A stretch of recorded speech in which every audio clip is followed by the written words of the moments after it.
नमस्कार विद्यार्थी मित्रांनो, मी सुभाष मारवाडे, माध्यमिक शिक्षक. सुभाष एज्युकेअर चॅनलमध्ये आपलं सर्वांचं स्वागत आहे.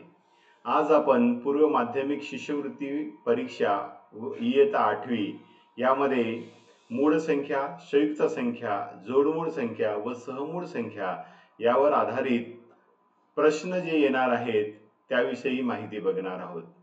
यापूर्वीच्या व्हिडिओमध्ये आपण मूळ संख्या, संयुक्त संख्या, जोडमूळ संख्या आणि सहमूळ संख्या यांच्याबद्दल माहिती बघितली होती. चला तर यावर आधारित प्रश्न कसे विचारतात ते बघूया. आता यामध्ये हा पहिला प्रश्न आलेला आहे की x ही विषम संख्या आहे तर पुढीलपैकी कोणती समसंख्या असेल. यामध्ये 4 पर्याय दिलेले आहेत आणि 4 पर्यायापैकी एक पर्याय जो आहे हा योग्य पर्याय आहे आणि तो पर्याय आपल्याला निवडायचा आहे. आता यामध्ये दिले आहे x ही विषम संख्या आहे आणि यामध्ये 2x + 1, 2x - 1, 2x + 4 आणि 2x - 3 असं पर्याय दिलेले आहेत. म्हणजे प्रत्येक जागी 2x आहे. तर x विषम संख्या असेल तर 2x काय असेल, मग समसंख्या असेल.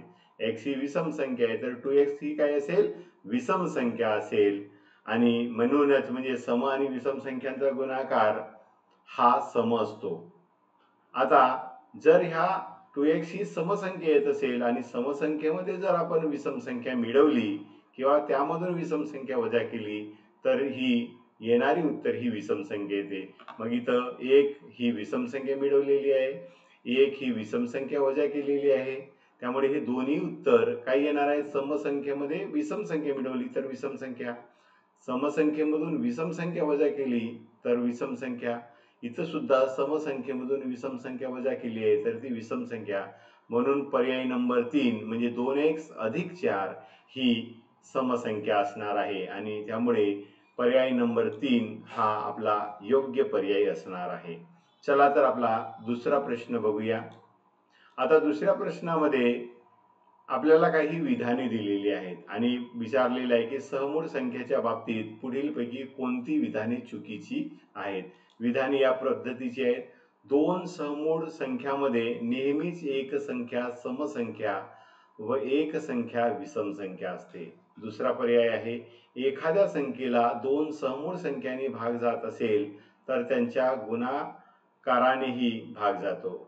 तिसरा आहे, कोणत्याही 2 क्रमवार संख्यांची जोडी ही सहमूळ संख्यांची जोडी असते. आणि चौथा पर्याय आहे, सहमूळ संख्यांचा एक हा एकच सामायिक विभाजक असतो. तर आपण एक एक पर्याय जो आहे तो बघूया. यामध्ये पहिला पर्याय आहे, 2 सहमूळ संख्यामध्ये नेहमीच एक संख्या समसंख्या आणि एक संख्या विषम संख्या असते असं मत आहे. तर जर आपण 3 ही एक संख्या घेतली, 3 ही विषम संख्या आहे आणि जर आपण दुसरी जर संख्या घेतली तर 7, तर 7, 3 आणि 7 ह्या सहमूळ संख्या आहेत कारण त्यांचा एकच एक हा सामायिक विभाजक आहे. मग 3 ही समसंख्या आहे, 3 ही विषम संख्या आहे आणि 7 ही सुद्धा विषम संख्या आहे. म्हणजे पर्याय क्रमांक 1 हा आपला चुकीचा विधान आहे. त्यामुळे चुकीचे विधान शोधा असं म्हटलेलं आहे. तर पहिलाच विधान जो आहे चुकीचा आहे. त्यामुळे दुसरा, तिसरा आणि चौथे हे विधान आहेत हे बरोबर असणार आहे. तरी पण आपण बघूया. एखाद्या संख्येला 2 सहमूळ संख्यांनी भाग जातो. म्हणजे एक संख्या घेतली आपण 50, हिला 2 सहमूळ संख्या घेतल्या, एक घेतली 2 आणि दुसरी घेतली 5. ह्या सहमूळ संख्या आहेत कारण त्याचा एकच हा एकमेव सामायिक विभाजक आहे.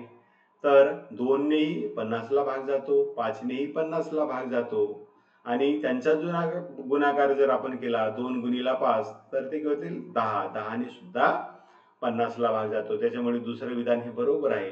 तिसरं विधान तर अगदी बरोबर आहे. हा आपण एक गुणधर्म सांगितलेला होता की कोणत्याही 2 क्रमवार संख्यांची जोडी ही सहमूळ संख्यांची जोडी असते. आणि ही व्याख्यामध्येच आपण सांगलं की सहमूळ संख्येचा एक आणि एकच हा सामायिक विभाजक असतो. अन्य कोणतीही संख्या त्यांचा विभाजक नसते किंवा सामायिक विभाजक नसते. म्हणून पर्याय क्रमांक 1 हा चुकीचं विधान आहे. त्यानंतर समोरचा प्रश्न आपण बघूया. पुढीलपैकी कोणती जोडी जोडमूळ संख्यांची जोडी नाहीये. जोडमूळ संख्या म्हणजे काय, त्यामध्ये दोनही संख्या ज्या आहेत ह्या मूळ संख्या असायला पाहिजे आणि त्यामध्ये 2चा फरक असायला पाहिजे. बघा 3 ही मूळ संख्या आहे, 5 ही मूळ संख्या आहे, 2चा फरक आहे, त्याच्यामुळे पर्याय क्रमांक 1 हा योग्य असेल. 11 ही सुद्धा मूळ संख्या आहे, 13 ही सुद्धा मूळ संख्या आहे आणि त्यामध्ये 2चा फरक आहे, त्यामुळे पर्याय क्रमांक 2 हा सुद्धा अगदी अचूक किंवा बरोबर पर्याय आहे. 17 आणि 19 ह्या दोन्ही मूळ संख्या आहेत आणि त्यामध्ये 2चा फरक आहे, त्याच्यामुळे हे सुद्धा जोडमूळ संख्यांची जोडी होईल.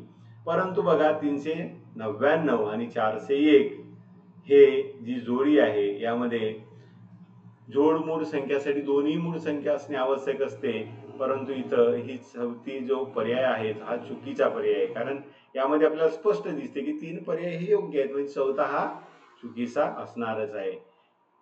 त्याच्यामुळे पर्याय क्रमांक 4 हा आपला चुकीचा पर्याय आहे, म्हणजे जोडमूळ संख्याची जोडी नाही. आता त्यानंतर पुढील पैकी असत्य विधान कोणते ते सांगायचे. काही विधाने दिली आहेत, 4 विधाने, आणि यापैकी एक विधान जे आहे ते असत्य आहे. 2 समसंख्यांची बेरीज ही समसंख्या असते. अगदी बरोबर आहे. 2 समसंख्या कोणत्याही घ्या, 2 आणि 4 घेतलं त्यांची बेरीज करून बघा तर ते किती येईल, 6 येईल. ही सुद्धा समसंख्या आहे, म्हणजे पहिलं विधान हे सत्य आहे. 2 विषम संख्यांची बेरीज समसंख्या असते. पहिलेच आपण म्हटलं की 2x एक समसंख्या असो की विषम संख्या असो, त्यांची जर बेरीज केली तर ती समसंख्याच असणार आहे. 2 संयुक्त संख्यांची बेरीज ही सम किंवा विषम संख्या असते. पर्याय क्रमांक आहे 2 संयुक्त संख्या घेऊन बघा. पहिली संयुक्त संख्या 4 आहे, दुसरी संयुक्त संख्या 6 आहे, 4 आणि 6 10 म्हणजे समसंख्या आली. आता 4 घेतली पहिली संयुक्त संख्या आणि तिसरी घेतली तर ती काय होईल, 8 होईल. 4 आणि 8 12, ही सुद्धा समसंख्या आहे. मग आता आपण इथं बघूया चौथा, 2 मूळ संख्यांची बेरीज ही मूळ संख्याच असते. हे चुकीचं आहे. 2 मूळ संख्या घेऊन बघा कोणत्याही तुम्ही. पहिली मूळ संख्या कोणती आहे तर 2 आणि दुसरी मूळ संख्या कोणती आहे तर 3 आहे आणि 2 आणि 3 किती होतात 5. आता हे बरोबर आलं मूळ संख्या, पण याच्यानंतर जर पाहिलं तर येईलच असं नाही. जर आपण दुसरं 11 घेतलं आणि एक संख्या घेतली 19, तर ह्या दोन्ही मूळ संख्या त्यांची जर बेरीज केली तर ती 30 येते आणि 30 ही मूळ संख्या नाही, म्हणजे पर्याय क्रमांक 4 हा असत्य विधान आहे. बघा पर्याय क्रमांक 4 हा असत्य विधान आहे. काही ट्रिक्स सांगितलेले आहेत, हे तुम्हाला लक्षात ठेवायचे आहेत मुलांनो. ह्या ट्रिक्स जर तुम्हाला माहीत असतील तर उदाहरणं आपल्याला सहज आणि अचूक आणि कमी वेळेमध्ये किंवा दिलेल्या वेळेमध्ये पूर्ण करता येतात. म्हणजे दिलेल्या संख्याच्या मधात किती समसंख्या आहेत हे जर आपल्याला विचारलेलं असेल, जसं बघा इथे एक उदाहरण दिलेलं आहे, 31 व 65 या पर्यंत समसंख्या किती आहेत. याला इंग्रजीमध्ये असे प्रश्न असतो की how many even number from 31 to 65. तर यामध्ये काय करायचं आहे, मोठ्या संख्येमधून म्हणजे शेवटच्या संख्येमधून ही पहिली संख्या वजा करायची आहे, भागीला 2 करायचं आणि त्यामध्ये 1 मिळवायचं. जी उत्तर येईल ती आपली असेल. करून बघूया ट्रिक्स. तर बघा एकूण समसंख्या काढायची आहे, तर आपण काय करतो, शेवटची संख्या वजा पहिली संख्या भागीला 2 आणि अधिक 1 असं जर केलं तर शेवटची संख्या कोणती आहे 65 वजा 31 भागीला 2 अधिक 1 झालं. आता 64 वजा 32 म्हणजे 32, 32 भागीला 2 म्हणजे 16, 16 आणि 1 म्हणजे किती होईल 17 होईल. तर यामध्ये एकूण 17 संख्या असतात. तसंच विषम संख्येच्या बाबतीत हे ट्रिक्स आहेत, ते सुद्धा आपण लक्षात ठेवूया. आता दिलेल्या संख्येमध्ये किती विषम संख्या आहेत हे जर काढायचं असेल, आता इथे एक उदाहरण घेतलेलं आहे 25 ते 75 पर्यंत समसंख्या, सॉरी इथं आपल्याला विषम संख्या किती आहेत हे घ्यायचं होतं, चुकीने इथं समसंख्या झालेला आहे. तर आपण तोच जो ट्रिक्स आहे ते लावणार आहोत. काय करू आपण, शेवटची संख्या वजा पहिली संख्या भागीला 2 आणि अधिक 1. तर यामध्ये बघा एकूण विषम संख्या काढायची असेल तर शेवटची विषम संख्या वजा पहिली विषम संख्या भागीला 2 अधिक 1. तर इथे लिहून घेऊ, शेवटची विषम संख्या कोणती आहे 75 वजा 25 भागीला 2 अधिक 1. आता 75 मधून 25 गेले, राहिले किती 50, म्हणजे 50 भागीला 2 अधिक 1 आहे. 50 भागीला 2 म्हणजे 25 अधिक 1, 25 आणि 1 26 म्हणजे 25 ते 75 यापर्यंत ज्या विषम संख्या आहेत ह्या विषम संख्या किती असणार आहेत 26. तर ह्या दोन्ही ट्रिक्स आपल्याला माहिती ठेवायच्या आहेत. अनेक उदाहरणांचा सराव करायचा आहे म्हणजे तुम्ही सहजच पूर्व माध्यमिक शिष्यवृत्ती परीक्षेमध्ये पास होणार आहात. तर अशा पद्धतीने आपण हे सर्व उदाहरणं पाहिलेली आहेत आणि असाच आपण पुन्हा सराव करून घेऊया आणि नंतरच्या व्हिडिओमध्ये काही पुन्हा आपण उदाहरणे पाहूया. धन्यवाद मित्रांनो. Thank you and thank you to you.